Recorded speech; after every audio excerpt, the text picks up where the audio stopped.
श्री कृष्ण के अनमोल वचन जिसको सुनकर आप अपने जीवन को सफल बना सकते हैं। श्री कृष्ण की भक्ति बेहद ही दुर्लभ है। उन्होंने हमें जीवन में प्रेम, खुशी, धर्म, मोक्ष, भक्ति, योग, ध्यान, धर्म, सत्य के बारे में सब कुछ सिखाया।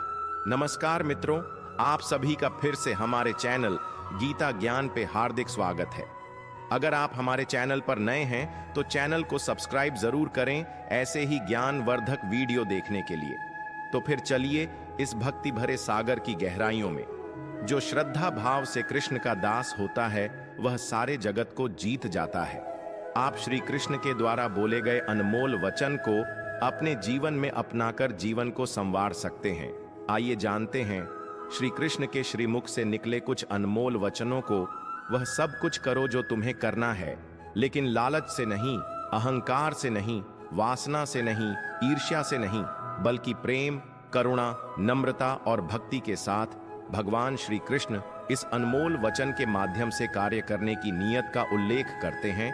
जब किसी भी कार्य करने में अगर लालच होगा, बेईमानी होगी, जलन होगी, तो वो काम ना तो सही होगा और ना ही उसके परिणाम फलदायी होंगे। इसके अतिरिक्त जिस कार्य को हम पूरे मन से प्रेम पूर्वक करेंगे तो वो न सिर्फ हमारे लिए बल्कि समाज के लिए भी हितप्रद होगा। नरक के 3 द्वार हैं, काम, क्रोध और लोभ। जो व्यक्ति का प्रवृत्ति का होता हो, जिसके मन में लोभ होता है और जो अत्यधिक क्रोधी स्वभाव का होता है, उसके लिए नरक के द्वार सदैव खुले होते हैं। अर्थात ऐसे व्यक्ति को तो सिर्फ नरक में ही जगह मिलती है। मैं ही सृष्टि का आदि मध्य और अंत हूं। भगवान श्री कृष्ण ही इस सृष्टि के पालनहार है। वही इस संसार की शुरुआत थी, वही मध्य और वही अंत होंगे। आप जो चाहते हैं उसके लिए नहीं लड़ते हैं, तो जो खोया उसके लिए मत रो। मनुष्य सब कुछ चाहता है पर सब कुछ उसे नहीं मिल सकता। आपको जो नहीं मिला उसके लिए पश्चाताप मत करो, और जो आपसे खो गया, जो आपसे अलग हो गया, उसके लिए निराश भी मत हो। मैं सभी प्राणियों के हृदय में स्थित आत्मा हूं। मैं सभी प्राणियों का आदि मध्य और अंत भी हूं। हर व्यक्ति श्री कृष्ण से जुड़ा है और श्री कृष्ण हर व्यक्ति से जुड़े हैं। वहीं हमारे आदि मध्य और अंत है। ठंड या गर्मी, सुख या दर्द का अनुभव करें। यह अनुभव क्षण भंगुर है। वे आते हैं और जाते हैं। उन्हें धैर्य पूर्वक सहन करें। समय एक सा नहीं रहता। आज दुख है तो कल सुख भी आएंगे और सुख के बाद दुख भी आना स्वाभाविक है। आपको पूरे धैर्य और श्री कृष्ण पर विश्वास के साथ अपना जीवन निर्वाह करना चाहिए। सत्य कभी नष्ट नहीं हो सकता। अच्छा करने से नहीं डरना चाहिए। लोग अक्सर सच कहने से बचते हैं या डरते हैं, पर सत्य कभी छुप नहीं सकता और ना ही कभी मिट सकता है। कितना भी छुपा ले पर सच तो उजागर हो ही जाएगा। इसलिए जो बात सच पर आधारित हो उसे करने या कहने और मानने से कभी नहीं डरना चाहिए। इस शरीर का मोह मत करो। यह तो माटी है, माटी में मिल जाएगा। अमर तो आत्मा है जो परमात्मा में मिल जाएगी। लोग अपने शरीर को सुंदर बनाने में लगे रहते हैं, पर आत्मा की सुंदरता शरीर की सुंदरता से कहीं ज्यादा महत्वपूर्ण है। शरीर तो नश्वर है, मिट्टी ही तो है, तो मिट्टी में ही मिल जाता है। पर आत्मा अमर है, इसलिए आत्मा की सुंदरता पर ध्यान दो। आत्मा की सुंदरता अपने को श्री कृष्ण में लीन करने में मिलती है। जो हुआ अच्छा हुआ, जो होता है अच्छे के लिए होता है। कभी कभी विपरीत परिस्थितियां हमारी वर्तमान स्थिति को अच्छा करने के लिए आती है। मन चंचल है, इसे और संयमित करना कठिन है, लेकिन यह अभ्यास से वश में हो जाता है। मन चंचल होता है, यह इधर उधर भागता है और किसी भी कार्य की एकाग्रता का दुश्मन है। लेकिन यदि यह व्यक्ति के वश में हो जाए तो इससे अच्छा कोई मित्र नहीं है। मन को एकाग्र करना जरूरी है, बस थोड़े से प्रयास और अभ्यास की जरूरत है। मेरे लिए न कोई घृणित है और न ही कोई प्रिय, न कोई निर्धन है और न ही कोई धनी। बस जो भक्ति भाव के साथ मुझे याद करते हैं, मैं उनका हूं और वो मेरे श्री कृष्ण उन्हीं के हैं जो श्री कृष्ण के हैं। भगवान तो बस प्रेम भक्ति के भूखे हैं। जो भी उनकी भक्ति में ली होता है, जो भी प्रेम से उन्हें याद करता है, वो सदैव उसका कल्याण करते हैं। मैं हमेशा तुम्हारे साथ और तुम्हारे आसपास रहता है, चाहे तुम कुछ भी कर रहे हो। जब भी आप कोई बुरा कार्य करते हो या अच्छा कार्य करते हो, आपको लगता है कि कोई देख नहीं रहा, तो यहाँ श्री श्री कृष्ण कहते हैं कि तुम जो कुछ भी कर रहे हो, मेरी दृष्टि सदैव तुम पर है। इसलिए आप यह मत समझिए कि आप अकेले हैं। आपके साथ श्री कृष्ण सदैव है। जो कुछ हुआ अच्छे के लिए हुआ, जो हो रहा है अच्छे के लिए हो रहा है, जो होगा वह भी अच्छे के लिए ही होगा। तो सकारात्मक रहो और अपना कर्म करो। आप वही हैं जिसमें आप विश्वास करते हैं। आप वह बन जाते हैं जो आप मानते हैं कि आप बन सकते हैं। हमारी सफलता और असफलता इस बात पर निर्भर करती है कि हम खुद पर कितना विश्वास करते हैं। व्यक्ति जो चाहे बन सकता है यदि पूरे विश्वास के साथ अपने लक्ष्य पर लगातार चलता रहे। जिस इंसान के चारों तरफ नकारात्मक लोग रहते हैं, उस इंसान का मंजिल से भटक जाना तय है। कहते हैं मन के हारे हार है और मन के जीते जीत। जिस प्रकार सकारात्मक विचारों से सफलता मिलती है, उसी प्रकार नकारात्मक विचार असफलता के मार्ग की ओर अग्रसर करते हैं। क्योंकि जैसा हम सोचते हैं वैसे ही हम बनते जाते हैं और अपने विचारों के माध्यम से ही हमें नकारात्मक और सकारात्मक परिणाम मिलते हैं। अपने अनिवार्य कर्तव्य का पालन करें, क्योंकि क्रिया वास्तव में निष्क्रियता से बेहतर है। मनुष्य ही एक ऐसा प्राणी है जो कर्म करता है, इसलिए कर्म करना प्रत्येक व्यक्ति का धर्म भी है। कर्म करने वाला व्यक्ति कर्मवीर कहलाता है। इसलिए कार्य करते रहना खाली बैठे रहने से हमेशा बेहतर होता है। समय हमेशा चलता रहता है, कभी रुकता नहीं। यदि आज बुरा समय है तो कल अच्छा होगा। इसलिए आप बिना किसी स्वार्थ के सिर्फ कर्म कीजिए, फल समय खुद देगा। ना तो समय रुकता है और ना ही एक सा रहता है। बुरा समय हो या अच्छा समय बदलता जरूर है। आज बुरा है तो कल अच्छा, और अच्छा तो फिर बुरा समय जरूर आएगा। सुख के बाद दुख और दुख के बाद सुख आते जाते रहते हैं। इसलिए इस पर हमारा कोई वश नहीं है, लेकिन कर्म पर हमारा वश जरूर है। आप सिर्फ कर्म करिए, फल की चिंता किए बगैर समय आने पर फल जरूर मिलेगा। जो अहंकार से मोहित हो जाता है वह सोचता है मैं करता हूं। जो अज्ञानी व्यक्ति होता है वह यह गलत फहमी पाल लेता है कि मैं करता हूं, सभी कार्य मेरे द्वारा किए जा रहे हैं। ऐसा जान उसमें अहंकार घर कर लेता है। परंतु इस श्रेष्ठ में जो भी हो रहा है वह तो प्रकृति द्वारा किए जा रहे हैं। अज्ञानता के कारण व्यक्ति में जो मैं का अहंकार जन्म ले लेता है तो उसका पतन होना निश्चित है। मैं किसी का भाग्य निर्माण नहीं करता, हर व्यक्ति अपना भाग्य स्वयं बनता है। श्री कृष्ण कहते हैं कि वो किसी के भी भाग्य के निर्माता नहीं है। व्यक्ति खुद ही अपना भाग्य लिखता है। आप जैसा बीज बोएंगे आप वैसी ही फसल ही काटेंगे। आप जैसा कर्म करेंगे आपको वैसे ही परिणाम मिलेंगे। यदि विद्यार्थी मन लगाकर पढ़ाई करेंगे तो परीक्षा में सफल होंगे। इसलिए हर व्यक्ति का भाग्य तभी बदलेगा जब वो ऐसे कर्म करेगा। पृथ्वी, जल, अग्नि, वायु, आकाश, मन, बुद्धि और अहंकार, ये मेरी प्रकृति के 8 विभाग हैं। जो कुछ भी है वो वर्तमान में है। जो बीत गया है वो नहीं आएगा, और जो आने वाला है उसकी चिंता नहीं, बल्कि खुले हाथों से इसका स्वागत करें। भ्रम और संदेह से परे। जब आप भगवान से प्यार करते हैं तो आप हर चीज से प्यार करते हैं। मन उन लोगों के लिए दुश्मन की तरह काम करता है जो इसे नियंत्रित नहीं करते हैं, और जिसने अपने मन को जीत लिया है उसके लिए मन सबसे अच्छा मित्र है।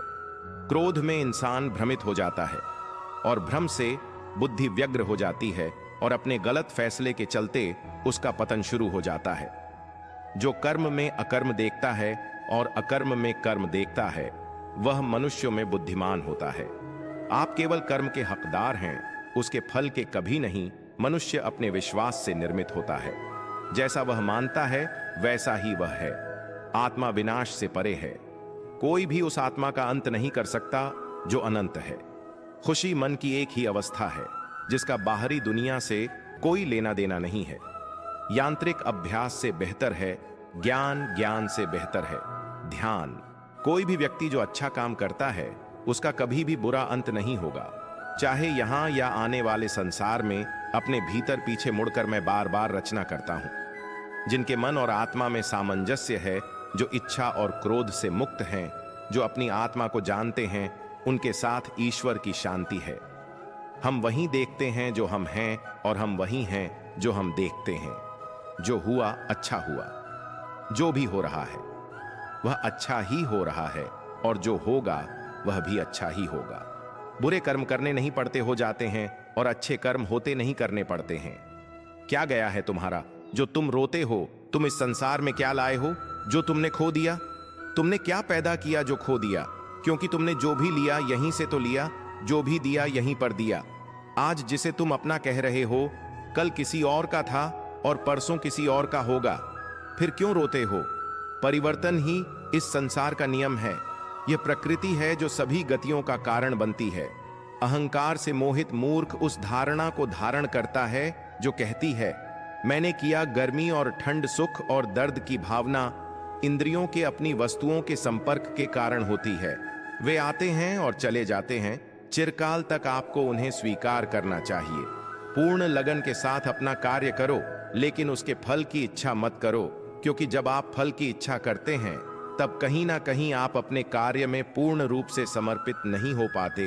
गति के लिए चरणों पर ध्यान देना आवश्यक है, किंतु प्रगति के लिए सदैव आचरण पर ही ध्यान देना चाहिए। प्रकृति द्वारा निर्धारित कर्तव्य का पालन करते हुए व्यक्ति ने कोई पाप नहीं किया। जिसका मन उसके वश में नहीं है, उसके लिए उसका मन शत्रु के समान है। वो मूर्ख है जो प्रेम को बकवास कहते हैं। प्रेम इस दुनिया की जड़ है जिससे दुनिया बनी है। अपनी इच्छा की शक्ति से अपने आप को नया आकार दें। अपने आप को कभी भी स्वेच्छा से नीचा ना होने दें। बुद्धिमान अपनी चेतना को एकीकृत करते हैं और कर्म के फल के प्रति आसक्ति को त्याग देते हैं। मनुष्य अपने विश्वास से निर्मित होता है। जैसा वो विश्वास करता है वैसा वो बन जाता है। कर्म का वास्तविक लक्ष्य आत्मा का ज्ञान है। हम जो कुछ भी हैं वह हमने जो सोचा है उसका परिणाम है। हम अपने विचारों से बने हैं। हम अपने विचारों से ढाले जाते हैं। ऐसा कोई समय नहीं था जब मैं नहीं था, ना आप नहीं, इनमें से कोई राजा नहीं। कोई भविष्य है जिसमें हम नहीं रहेंगे। अपरिपक्व लोग सोचते हैं कि ज्ञान और क्रिया अलग अलग है, लेकिन बुद्धिमान उन्हें एक ही मानते हैं। जिस प्रकार इस शरीर में रहने वाला बचपन, युवावस्था और वृद्धावस्था से गुजरना है, उसी प्रकार मृत्यु के समय वह केवल दूसरे प्रकार के शरीर में प्रवेश करता है। बुद्धिमान इसके बहकावे में नहीं आते। न यह शरीर तुम्हारा है और न तुम इस शरीर के। यह शरीर तो अग्नि, जल, वायु, पृथ्वी, आकाश से बना है और इसी में मिल जाएगा, परंतु आत्मा स्थिर है। तुम अपने आप को मुझे अर्पित करो, यही सबसे उत्तम सहारा है।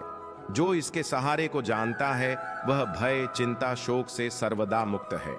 जो कर्म में अकर्म देखता है और अकर्म में कर्म देखता है वह चतुर है। इच्छाओं में कमी ही सुख की कुंजी है। कोई भी व्यक्ति जो अच्छा काम करता है उसका कभी भी बुरा अंत नहीं होगा, चाहे यहां या आने वाले संसार में, जो पहले विश्व जैसा लगता है लेकिन अंत में अमृत जैसा स्वाद लेता है। यह सत्व का आनंद है जो स्वयं के साथ शांति से पैदा हुआ है। उम्मीद ही आपको रिश्ते में कमजोर बनाती है। उम्मीद का जन्म आपके मन में ही होता है।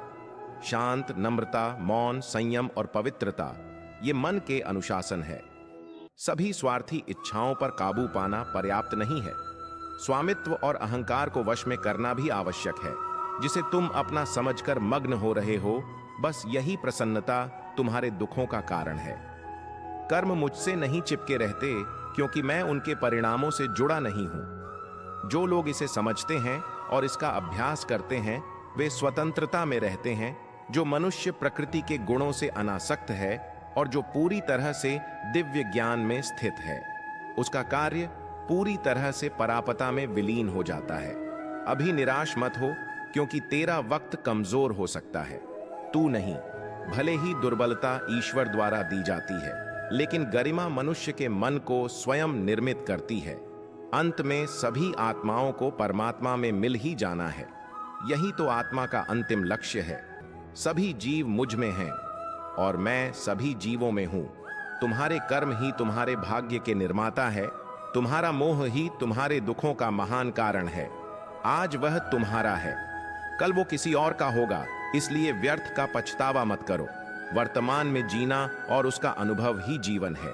आत्मा अमर है, न तो इसे कोई शस्त्र काट सकता है और न ही अग्नि इसे जला सकती है। जल इसके तेज को बुझा नहीं सकता और न ही वायु इसे सुखा सकती। किसी और के जीवन की नकल को पूर्णता के साथ जीने की तुलना में अपने भाग्य को अपूर्ण रूप से जीना बेहतर है। आप बुराई से कुछ समय के लिए बच सकते हो, लेकिन बुराई तो तुम्हें हजारों की भीड़ में भी तुम्हें ढूंढ लेगी। जैसे गायों के झुंड में बछिया अपने मां को ढूंढ लेती है। सभी जीवों का निर्माता मैं हूं। किसी जीव को कष्ट देकर तुम मुझे खुश कैसे देख सकते हो? कृष्ण का सेवक बनकर ही जीवन सफल होता है। चिंता नहीं, चिंतन करो। घमंड व्यक्ति को ले डूबता है। मैं विधाता होकर भी विधि के विधान को टाल नहीं सकता। मन सफेद कपड़ा है, इसे जिस रंग में डुबाओगे वहीं रंग छ जाएगा। उठो, श्री कृष्ण के चरणों का वंदन करो। लज्जा और अभिमान छोड़ दो। मन को निर्विकल्प कर लो और वृत्ति को सावधान करके हरि चरणों का वंदन करो। जीवन में सुख ही सुख है। यदि हम आशाओं का त्याग कर दें, जीवन में आधे दुख का कारण आशाएं बड़ी होना है। जो व्यक्ति आपकी कद्र नहीं करता, उसके साथ रहने से अच्छा है आप अकेले रहे। क्रोध की अवस्था में भ्रम जन्म लेता है। भ्रम बुद्धि को नष्ट कर देती है और बुद्धि के नष्ट होते ही व्यक्ति का पतन हो जाता है। मैं सभी प्राणियों को समान रूप से देखता हूं। मेरे लिए कोई बड़ा छोटा, अमीर गरीब नहीं है। न कोई मुझे कम प्रिय है न अधिक, लेकिन जो मेरी प्रेम पूर्वक आराधना करते हैं, मैं सदैव उनका हूं। मेरा तेरा छोटा बड़ा अपना पराया मन से मिटा दो, फिर सब तुम्हारा है और तुम सबके हो। आपको अपना निर्धारित कर्तव्य करने का अधिकार है, लेकिन आप कर्म के फल के हकदार नहीं हैं। अपने कार्यों के परिणामों का कारण स्वयं को कभी न समझे और कभी भी अपने कर्तव्य को न करने के प्रति आसक्त न हो। आप अकेले आए हैं और अकेले ही जाना है, इसलिए खुद पर भरोसा करो, चाहे बुरा ही क्यों ना लग जाए। पर ऐसा सत्य जरूर बोलिए, लेकिन ऐसा झूठ मत बोलिए जो सत्य लगे। प्रेम का अनुभव एक ऐसा अनुभव है तो व्यक्ति को कभी परास्त नहीं होने देता। आत्मविनाश और नरक के 3 द्वार हैं, वासना, क्रोध और लोभ। वक्त से हारा या जीता नहीं जाता, बल्कि वक्त से तो सीखा जाता है। यदि मन बेचैन है और इसे नियंत्रित करना कठिन है, लेकिन अभ्यास के द्वारा इसे वश में किया जा सकता है। तुम्हारे मन की गतिविधियों, होश, श्वास और भावनाओं के माध्यम से मेरी शक्ति सदा तुम्हारे साथ है और लगातार तुम्हें बस एक साधन की तरह प्रयोग करके सभी कार्य कर रही है। हर किसी का जन्म किसी ना किसी कारण से होता है, इसे पहचानो और बस कर्म करते रहो। कोई भी मनुष्य पूर्ण नहीं है। किसी ना किसी में कोई ना कोई कमी होती है और हर किसी में कोई ना कोई अच्छाई होती है। इसलिए आपकी तुलना किसी से मत करो, बल्कि पूर्ण निष्ठा के साथ अपना कर्म करो। कर्मवीर मनुष्य ही अपनी पहचान बनाते हैं। जो कर्म नहीं करते वो विलुप्त हो जाते हैं। आत्मज्ञान की अग्नि कर्म के सभी बंधनों को भस्म कर देती है। हे अर्जुन, जैसे धधकती आग लकड़ी को राख कर देती है। तू करता वही है जो तू चाहता है, फिर होता वही है जो मैं चाहता हूं। तू वही कर जो मैं चाहता हूं, फिर होगा वही जो तू चाहता है। भगवान कृष्ण कहते हैं, खुद पर विश्वास करो और अपना कर्म करते रहो। जिस व्यक्ति को कोई लगाव नहीं है, वह वास्तव में दूसरों से प्यार कर सकता है, क्योंकि उसका प्यार शुद्ध और दिव्य है। मुझे प्राप्त करने का एकमात्र तरीका प्रेम है। जो कुछ करना है करो, लोभ से नहीं, अहंकार से नहीं, वासना से नहीं, ईर्ष्या से नहीं, प्रेम, करुणा, नम्रता और भक्ति से करो। कर्म करते समय ना तो कोई नुकसान होता है और ना ही कोई परिणामी दोष, लेकिन इस निस्वार्थ क्रिया की थोड़ी सी भी प्रगति हमें महान भय से बचाती है। इंद्रियों से मिलने वाला सुख पहले तो अमृत जैसा लगता है, लेकिन अंत में यह विष के समान कड़वा होता है। जिसने अपने मन पर विजय प्राप्त कर ली है, उसके लिए मन सबसे अच्छा मित्र है, लेकिन जो ऐसा करने में असफल रहा है, उसके लिए मन सबसे बड़ा शत्रु है। तुम्हारा कर्तव्य ही तुम्हारा धर्म है। जीवन न तो भविष्य में है न अतीत में है। जीवन तो बस इस पल में है। जीवन तो इस क्षण का नाम है। तुम्हारी पीड़ा के लिए मेरे पास एक उद्देश्य है, तुम्हारे संघर्ष का एक कारण है और तुम्हारी सच्चाई का प्रतिफल है। मेरा विश्वास करो और हार मत मानो। वह मुझे प्रिय है जो सुख के पीछे नहीं भागता और न दुख से दूर भागता है, न शोक करता है, न लालसा करता है, वरन वस्तुओं को वैसे ही आने देता है जैसे हो जाता है। मोह में पड़कर अपने कर्तव्य को ना भूले। संदेह करने वालों को न तो इस दुनिया में और न उस दुनिया में खुशी मिलती है। खुशी की कुंजी इच्छाओं की कमी है। धन्य है मनुष्य जन्म, स्वर्गवासी भी इस जन्म की कामना करते हैं, क्योंकि सच्चा ज्ञान और शुद्ध प्रेम मनुष्य को ही मिल सकता है। आपके सिवा दुनिया में कोई भी आपको परेशान नहीं कर सकता। कर्मयोगी अपने मन और बुद्धि की शुद्धि के लिए ही अपने शरीर, मन, बुद्धि और इंद्रियों के साथ आसक्ति रहित होकर कर्म करते हैं। पशुओं में मैं सिंह हूं, पक्षियों के बीच चील गरुड़ में प्रहलाद हूं, जो राक्षसों के बीच पैदा हुआ हूं, और उन सभी उपायों में मैं समय हूं।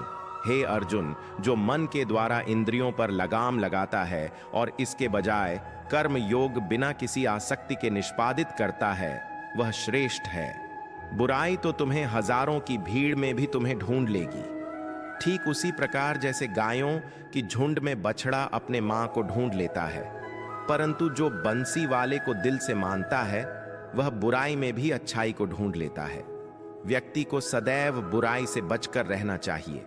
अगर कोई बुरा कर्म करता है तो वह कर्म उसको अपने जीवन में भोगना ही पड़ता है। जिस प्रकार बछिया झुंड में भी अपने मां को ढूंढ लेती है, वैसे ही कर्म का फल आपको हजारों के भीड़ में भी ढूंढ लेगा। माधव कहते हैं, किसी जीव को कष्ट देकर आप मुझे खुश नहीं देख सकते हो। श्री कृष्ण जगत के स्वामी हैं, वह कण कण में निवास करते हैं। छोटे से छोटे जीव के हृदय में ईश्वर का वास होता है। उस जीव को कष्ट का अनुभव होना ईश्वर को कष्ट का अनुभव कराता है, अर्थात किसी जीव को कष्ट देकर अपने ईश्वर को खुश कैसे देख सकते हैं। वह दिन मत दिखाना कान्हा कि हमें खुद पर गुरूर हो जाए रखना। अपने दिल में इस तरह के जीवन सफल हो जाए जो कृष्ण का दास हो जाता है, वह अपने आराध्य से ऐसे दिन ना दिखाने की कामना करता है जिससे उसमें कभी गुरु राजा। वह तो अपने कृष्ण का सेवक बनकर ही जीवन सफल बनाना चाहता है। जो हुआ अच्छा हुआ, जो होगा अच्छा होगा। स्वयं को मुझ पर छोड़ दो, अपने कर्म पर ध्यान दो। कर्म ऐसा जो स्वार्थ रहित, पाप रहित हो। कृष्ण अपने भक्तों को कर्म का मार्ग दिखाना चाहते हैं। वह कहते हैं, अपने कर्म समाज के प्रति और मानव कल्याण के प्रति केंद्रित करते हुए करो। बाकी फल की चिंता मत करो। उन सभी कर्मों को मुझे समर्पित करो। इस मार्ग को अपनाकर तुम मुझे प्राप्त कर सकते हो, मेरे प्रेम का भागीदार बन सकते हो। दुष्ट लोग अगर समझाने मात्र से समझ जाते तो यकीन मानो महाभारत कभी न होती। जो दुष्ट लोग होते हैं वह कठोरता से ही मानते हैं। उनको समझाने के लिए कठोर व्यवहार करना आवश्यक है। अगर समझाने मात्र से दुष्ट समझ जाते तो बांसुरी बजाने वाला कभी महाभारत नहीं होने देता। जो अपने मन पर नियंत्रण नहीं रखता वह स्वयं का धीरे धीरे शत्रु बनता जाता है। मनुष्य का मन सदैव से चंचल रहा है। इस मन की चंचलता ने मनुष्य को पथभ्रष्ट तथा मार्ग से विचलित करने में कोई कसर नहीं छोड़ी। जो व्यक्ति अपने मन को नियंत्रण में नहीं रखता वह धीरे धीरे स्वयं का शत्रु बन जाता है। ज्यादा हंसने और बोलने वाला व्यक्ति अगर चुप हो जाए तो मान लेना वह भीतर से टूट चुका है। जो व्यक्ति सदैव हंसता खेलता मुस्कुराता रहता हो, अगर वह अपने स्वभाव से भिन्न हो जाए, अर्थात चुप गुमसुम उदास रहने लगे, तो समझना उसके हृदय में एक पीड़ा है। उस पीड़ा ने उसे कमजोर बना दिया है। जिस व्यक्ति के पास संतुष्टि नहीं है, उसे कितना भी मिल जाए वह असंतुष्ट ही रहेगा। जिस व्यक्ति के पास संपूर्ण धन, दौलत, ऐश्वर्य, वैभव सब है मगर संतुष्टि नहीं है, उस धन दौलत का कोई अर्थ नहीं। वह सदैव असंतुष्ट की स्थिति में ही रहता है। जिसके पास संतुष्टि है वह थोड़े में भी संतुष्ट रहता है। जिंदगी में सदैव अवसरों का आनंद लेना चाहिए, लेकिन किसी के भरोसे को तोड़कर नहीं। जिंदगी में भरोसा एक ऐसी चीज है जिसे प्राप्त करना वर्षों की मेहनत के समान है। फिर भी यह प्राप्त हो या नहीं, यह भाग्य पर निर्भर करता है, किंतु भरोसे को तोड़कर पुनः प्राप्त करना यह संभव नहीं है। इसलिए जिंदगी में अवसरों का आनंद सदैव ले, लेकिन भरोसे को कभी टूटने न दें। प्रेम में कोई योग नहीं होता, प्रेम ही अंतिम योग है, अंतिम मिलन है। प्रेम कभी ना समाप्त होने वाली प्रक्रिया है। जिस व्यक्ति को प्रेम हो जाता है वह फिर जीवन और जीवन के बाद भी प्रेम के वशीभूत रहता है। प्रेम को प्राप्त करने के लिए त्याग, तपस्या और योग का सहारा लेना पड़ता है। कभी भी स्वयं पर घमंड मत करना। पत्थर भी भारी होकर पानी में अपना वजूद खो देता है, जो व्यक्ति अपने अहंकार से भारी हो जाता है, जिसमें अभिमान भर जाता है, वह उस पत्थर की भांति होता है जो भारी होने के बावजूद भी नदी की धारा में डूबकर अपना अस्तित्व खो देता है। अगर ईश्वर तुम्हें ज्यादा प्रतीक्षा करवा रहे हैं, हो सकता है जितना तुमने मांगा उससे ज्यादा देने वाला हो। अगर किसी लक्ष्य, खुशी या सफलता की प्राप्ति में लंबा समय लग रहा है, प्रतीक्षा की अवधि अधिक है, तो हो सकता है आपकी अपेक्षा से ज्यादा आपको मिलने वाला है। अपने कर्म पर अडिग रहिए और विश्वास रखिए उस ईश्वर पर जो आपके कर्म की परीक्षा ले रहा है। जीवन न तो भविष्य में है और न ही अतीत में, जीवन तो बस इस पल में है। केवल इस पल में जो लोग जीवन को भूत और अतीत के भरोसे छोड़ देते हैं, उन्हें श्री कृष्ण सावधान करते हैं। जीवन का अर्थ न भूत है न भविष्य, जीवन केवल और केवल वर्तमान है। इसलिए वर्तमान में अपने जीवन को आनंद पूर्वक जिए, निस्वार्थ कर्म को अपने जीवन में अपनाए। मैं विधाता होकर भी विधि के विधान को नहीं टाल सका। मेरी चाह राधा थी और चाहती मुझको मीरा थी, पर मैं हो रुक्मणी का गया। जो विधाता के लेख में होता है उसी का फल हमें मिलता है। विधि के विधान को स्वयं ईश्वर भी नहीं टाल सकते। जिस प्रकार राधा से कृष्ण निश्चल भाव से प्रेम करते थे, प्रेमिका के भाव से मीरा कृष्ण को पति मानती थी, मगर विधि के विधान में रुक्मणी का साथ लिखा था जिसे स्वयं विधाता भी नहीं टाल सके। क्रोध की अवस्था में ब्रह्म जन्म लेता है। ब्रह्म बुद्धि को नष्ट कर देती है। बुद्धि के नष्ट होते ही व्यक्ति का पतन हो जाता है। क्रोध व्यक्ति का सबसे बड़ा शत्रु है। क्रोध के जन्म लेते ही व्यक्ति अपना विवेक खो देता है। विवेक के खो जाने पर व्यक्ति अपने पतन के मार्ग में उन्मुख हो जाता है। क्रोध की अवस्था से सदैव बचना चाहिए। खाली हाथ आए, खाली हाथ वापस चले जाओगे। आज तुम्हारा है, कल किसी और का था, परसों किसी और का होगा। तुम जिसे अपना समझकर मग्न हो रहे हो, बस यही प्रसन्नता तुम्हारे दुखों का कारण है। इस संसार में कुछ भी स्थायी नहीं है, ना ही सुख दुख और ना ही जीवन मरण। सब एक प्रक्रिया है। जो खुशियां आज तुम्हारे पास है, कल वह खुशियां किसी और के पास होगी। जिसे अपना समझकर हम खुश होते हैं, वही खुशी कल दुख का कारण बनती है। आत्मा को शस्त्र नहीं काट सकता, अग्नि नहीं जला सकती, जल नहीं बुझा सकता, वायु नहीं सुखा सकती। आत्मा शाश्वत सत्य है, यह अजय है, अमर है। आत्मा नए नए शरीर को धारण करती है। एक शरीर से निकलकर दूसरे शरीर में यही आत्मा की विचरण प्रक्रिया है।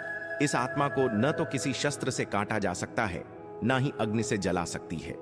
कोई जल इसे बुझा नहीं सकता और यह किसी वायु से सुख नहीं सकती। मैं सभी प्राणियों को समान रूप से देखता हूं। ना कोई मुझे कम प्रिय है ना अधिक, लेकिन जो मेरी प्रेम पूर्वक आराधना करते हैं वह मेरे भीतर रहते हैं और मैं उनके जीवन में आता हूं। ईश्वर के लिए सभी प्राणी समान हैं। उन सभी में समान रूप से ईश्वर का वास होता है। कोई जीव छोटा या बड़ा, अधिक या ज्यादा प्रिय नहीं होता। जो अपने ईश्वर की विशेष आराधना करते हैं, पुकारते हैं, उनके साथ वह सदैव उपस्थित रहते हैं। वह जो सभी इच्छाएं त्याग देता है, मैं और मेरा की लालसा तथा भावना से मुक्त हो जाता है, उसे शांति प्राप्त होती है। जिस व्यक्ति में अहंकार, मैं और मेरा का भाव समाप्त हो जाता है, कुछ पाने की लालसा नहीं होती, वह परम शांति को प्राप्त करता है। उसे भगवान ईश्वर की शरण प्राप्त होती है। अंत समय में वह उस परम पद को प्राप्त होता है जो देवताओं के लिए भी दुर्लभ है। मैं धरती की मधुर सुगंध हूं, मैं अग्नि की उष्मा हूं, सभी जीवित प्राणियों का जीवन और सन्यासियों का आत्म संयम भी मैं ही हूं। संपूर्ण जगत, ब्रह्मांड, चर अचर, सब में ईश्वर का वास है। यह ईश्वर की माया ही है जो पूरे ब्रह्मांड में व्याप्त है। वही ईश्वर धरती पर मधुर संगीत है, वही ईश्वर अग्नि की ऊष्मा है। उसी ईश्वर का वास प्रत्येक प्राणियों में है जो सन्यासियों के चित्त को शांत कर साधना में लीन करता है। वह आत्म संयम भी ईश्वर ही है। फल की अभिलाषा छोड़कर कर्म करने वाला पुरुष ही अपने जीवन को सफल बनाता है। जो व्यक्ति कर्म में विश्वास रखता है, अपने कर्म से पीछे नहीं हटता, फल की चिंता नहीं करता, वह पुरुष अपने जीवन को सफल बनाता है। फल की चिंता करने वाला व्यक्ति कभी अपने जीवन को सफल नहीं बना सकता। इस भौतिक जगत में जो व्यक्ति न तो सुख की प्राप्ति से हर्षित होता है और न अशुभ के प्राप्त होने पर उससे घृणा करता है, वह पूर्ण ज्ञान में स्थिर रहता है। यह संसार नश्वर है। इस जगत में दुहक, सुख, हर्ष, विषाद आदि लगा रहता है। क्षण भर के सुख से जो खुश नहीं होता और अशुभ होने पर जो दुखी नहीं होता, वह व्यक्ति सच्चा ज्ञानी होता है, उसे जात होता है। यहां सब क्षण भर के लिए होता है, भले ही वह सुख हो चाहे दुख। जो अपने हिस्से का काम किए बिना ही भोजन पाते हैं, वह चोर है। यह जीवन कर्म प्रधान है। जो व्यक्ति कर्म करके, परिश्रम करके अपने लिए कुछ अर्जित करता है, वह वास्तविक रूप से उस फल का बागी है। अन्यथा वह चोर की भांति है, जिसे बैठे बिठाए सब मिल जाता है।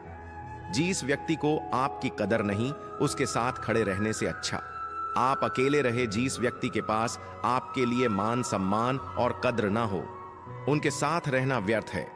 वह सदैव आपके लिए शत्रुता का भाव रखते हैं। ऐसे व्यक्तियों के साथ रहने से उत्तम आप अकेले रहे। हद से ज्यादा सीधा साधा होना भी ठीक नहीं, क्योंकि जंगल में सबसे पहले सीधे थपेड़ों को काटा जाता है। इस जीवन में अधिक सीधा होना, सरल होना भी अनुचित है। जो सरल और सीधे स्वभाव का होता है, लोग उसका अनायास फायदा उठाते हैं। दिव्यता केवल शक्तिशाली होने में नहीं, बल्कि वास्तविक दिव्यता दूसरों में शक्ति जागृत करने में है। दिव्यता को प्राप्त करने वाला व्यक्ति शक्तिशाली तब तक नहीं हो सकता जब तक वह दूसरों के हित में न हो। वह व्यक्ति दूसरों को दिव्य बनाए, इसमें उसके शक्तिशाली होने का परिचय मिलता है। जिंदगी के इस रण में खुद ही कृष्ण, खुद ही अर्जुन बनना पड़ता है। रोज अपना ही सारथी बनकर जीवन के महाभारत से लड़ना पड़ता है। यह जीवन एक रणभूमि है। यहां निरंतर संघर्षों का सामना करना पड़ता है। इस संघर्ष रूपी महाभारत में स्वयं अपना सारथी, अपना मार्गदर्शक और योद्धा बना होता है। अच्छी किस्मत के लोग थोड़ा भी बुरा होने पर भगवान को कोसते हैं, और बुरी किस्मत के लोग थोड़ा भी अच्छा होने पर भगवान का स्मरण और धन्यवाद करते हैं। जिनकी किस्मत अच्छी होती है, जिनकी किस्मत अच्छी होती है, जिनके पास किसी साधन की कोई कमी नहीं होती, वह थोड़ा सा भी कष्ट नहीं झेलते। थोड़ी सी भी कमी होने पर भगवान को कोसते हैं। वहीं जिनके पास अभाव होता है, जिनके पास साधन की कमी होती है, उनके पास थोड़ी सी भी बरकत हो या खुशी मिले, वह भगवान को धन्यवाद करते हैं। जन्म लेने वाले के लिए मृत्यु उतनी ही निश्चित है जितना कि मृत होने वाले के लिए जन्म लेना।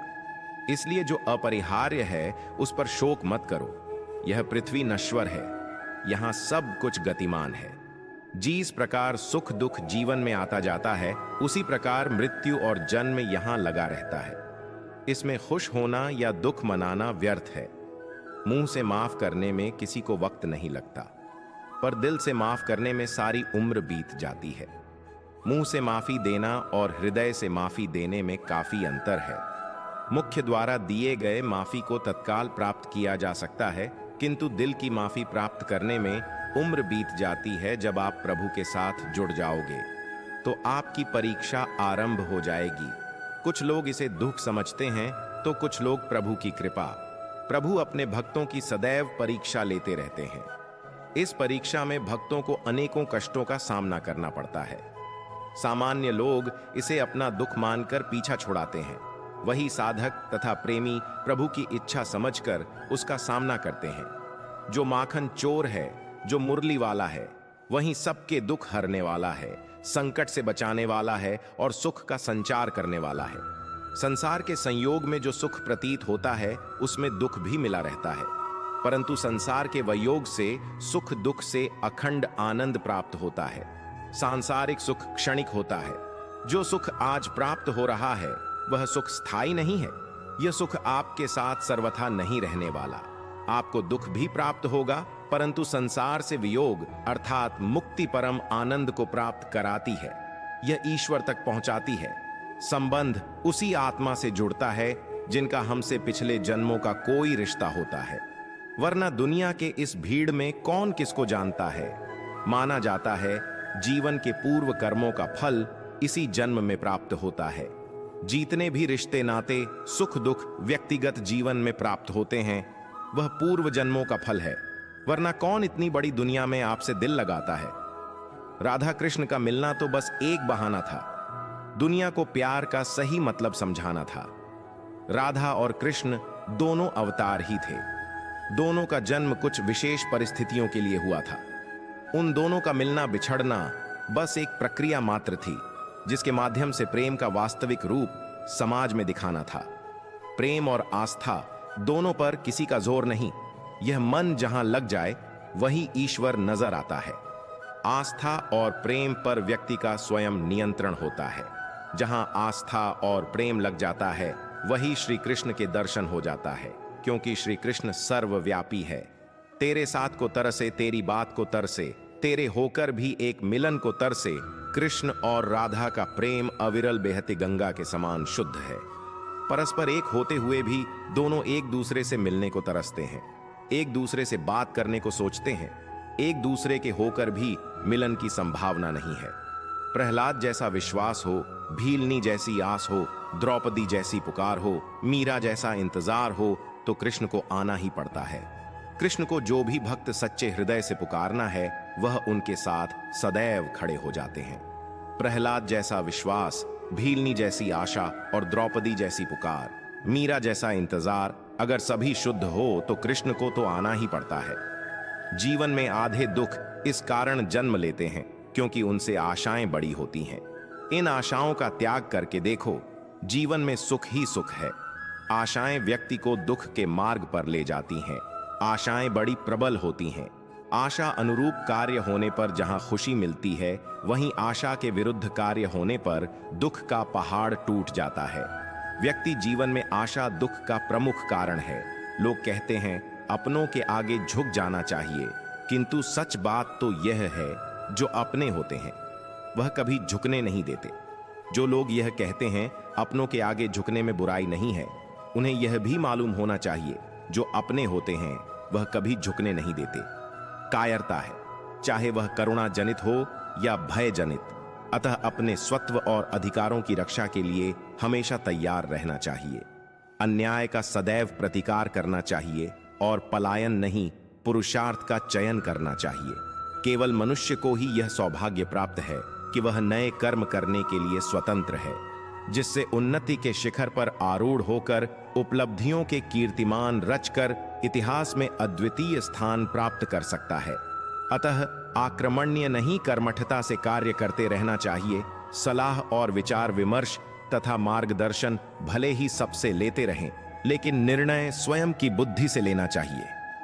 श्री कृष्ण ने अर्जुन को पूरा ज्ञान देने के बावजूद यह स्वतंत्रता दी थी कि वह स्वविवेक से निर्णय ले और कार्य करे, पर आश्रित नहीं स्वश्रित होने का आह्वान कर व्यक्ति को स्वावलंबी एवं आत्मनिर्भर बनने का संदेश दिया है। तब 3 प्रकार के बताए गए हैं: शरीर, वाणी और मन। तीनों का उपयोग लोकहित में करना चाहिए। वाणी मनुष्य की सबसे अच्छी मित्र है। इससे व्यक्ति सारे संसार को अपना मित्र बना सकता है या शत्रु बना सकता है। अतः बोली की महत्ता, शब्दों का प्रभाव और वाणी को नियंत्रित और मर्यादित रखें। पाखंड, घमंड, अभिमान, क्रोध, कठोर वाणी और अज्ञान, इनसे मनुष्य को दूर रहना चाहिए। सद्गुणों को अपने जीवन में उतारना चाहिए, जिससे जीवन में परम शांति का अनुभव होता है। सच्चा ज्ञान आसानी से नहीं मिलता, क्योंकि केवल सूचनाओं को पढ़कर ज्ञानी नहीं बना जा सकता। इसके लिए विशेषज्ञों के पास तथा विधा पारंगतों के पास विनम्रता और श्रद्धापूर्वक हमें जाना चाहिए, तभी सही लक्ष्य एवं वास्तविक शिखर स्पष्ट दिखाई देने लगेगा। इस संसार में ज्ञान के समान पवित्र करने वाला दूसरा कोई साधन नहीं है। ज्ञान के प्रति जिज्ञासा होगी तभी ज्ञान प्राप्त होगा, क्योंकि शांति साधनों से नहीं ज्ञान से प्राप्त होती है। मनुष्य को व्यवहार करते समय बहुत सावधान रहना चाहिए, क्योंकि जैसा व्यवहार करोगे वैसा ही तुम्हारे साथ भी होगा। भयग्रस्त मन मस्तिष्क से किए गए काम में सफलता मिल भी जाए तो वह सम्मानीय वंदनीय नहीं हो सकती। आदर्श व्यक्तित्व वाला व्यक्ति विपरीत परिस्थितियों में विचलित नहीं होता। राग, भय, क्रोध जब समाप्त हो जाते हैं तो व्यक्ति स्थिर बुद्धि वाला हो जाता है तथा वह संकट और संतापों से प्रतिकूलता और अनुकूलता में संतुलन बनाए रखेगा। अपने उत्कर्ष एवं अपकर्ष के लिए मनुष्य स्वयं उत्तरदायी होता है।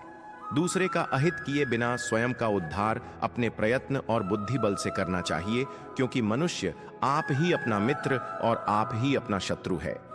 यह एक व्यावहारिक सत्य है। जो व्यक्ति अपने स्वामी की कृपा का चिंतन करते हुए पूरी ईमानदारी और निष्ठा से काम करता है, उसे स्वामी का पूर्ण संरक्षण मिलता है और स्वामी सदैव उसकी सुख सुविधा का ध्यान रखता है। किसी भी संकल्प को पूरा करने के लिए मन का स्थिर और अचल होना आवश्यक है। उद्देश्य प्राप्ति के लिए हमें निरंतर प्रयासरत रहना चाहिए। मन को बार बार अन्य बिंदुओं से हटाकर अपने लक्ष्य पर केंद्रित करने की प्रक्रिया को दोहराते रहना चाहिए। इस प्रक्रिया का चमत्कारिक प्रभाव देखने को मिलता है और कार्य तल्लीनता से संपन्न होता है। इसलिए लक्ष्य के प्रति रुचि जागरूक करना चाहिए। आगत विगत की चिंता से मुक्त होकर कर्म पथ पर आगे बढ़ते जाना चाहिए। घटनाएं प्रकृति के घटनाक्रम की कड़ी हैं और वे समयानुसार घटती रहती हैं। अनावश्यक चिंताओं में उलझना जीवन के अमूल्य समय को नष्ट करना है।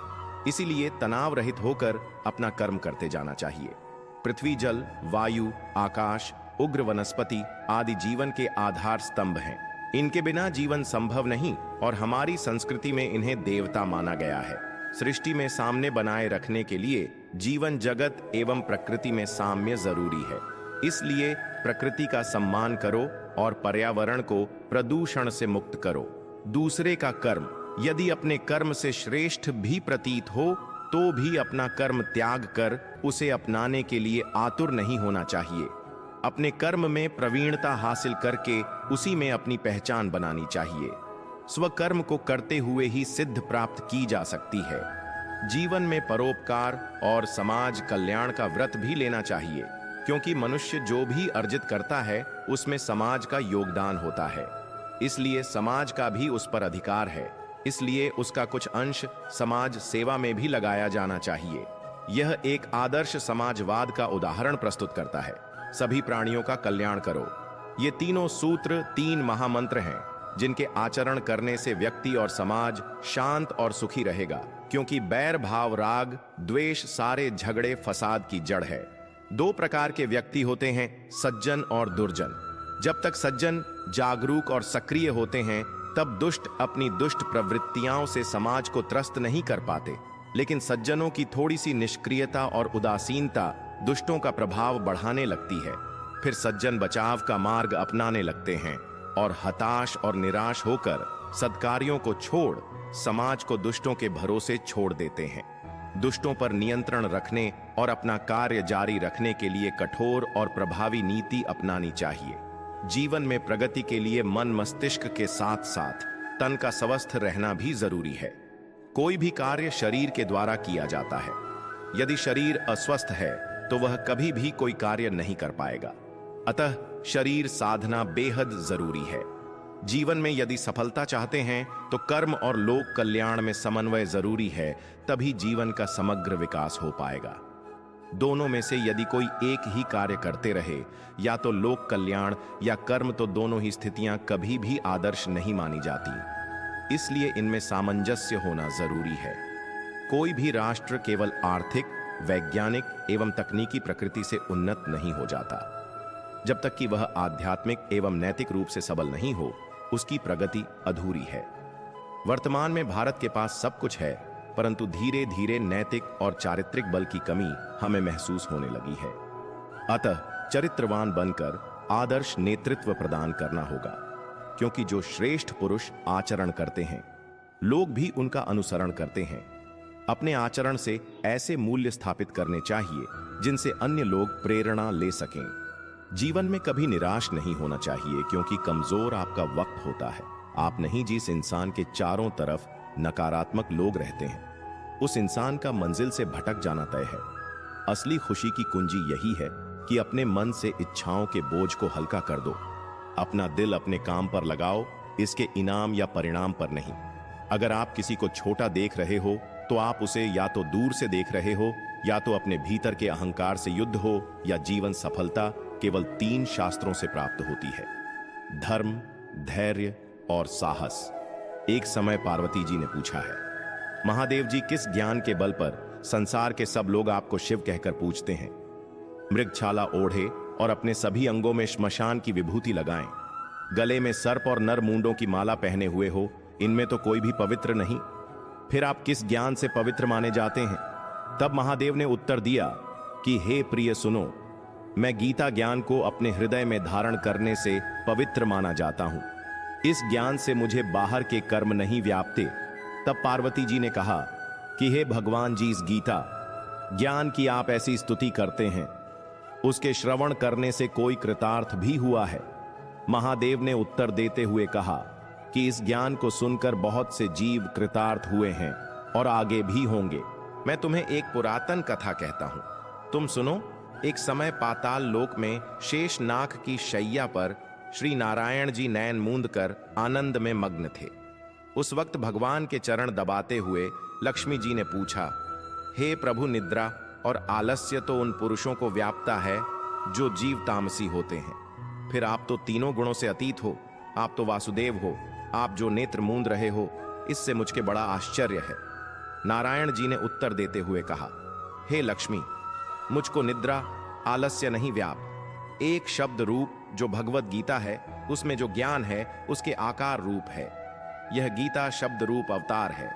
इस गीता में यह अंग है, 5 अध्याय मेरे मुख है, 10 अध्याय मेरी भुजा है, 16वां अध्याय मेरा हृदय और मन और मेरा उदर है, 17वां अध्याय मेरी जगह है, 18वां अध्याय मेरे चरण है, गीता श्लोक ही मेरी नाड़ियां हैं और जो गीता के अक्षर है वो मेरा रोम है।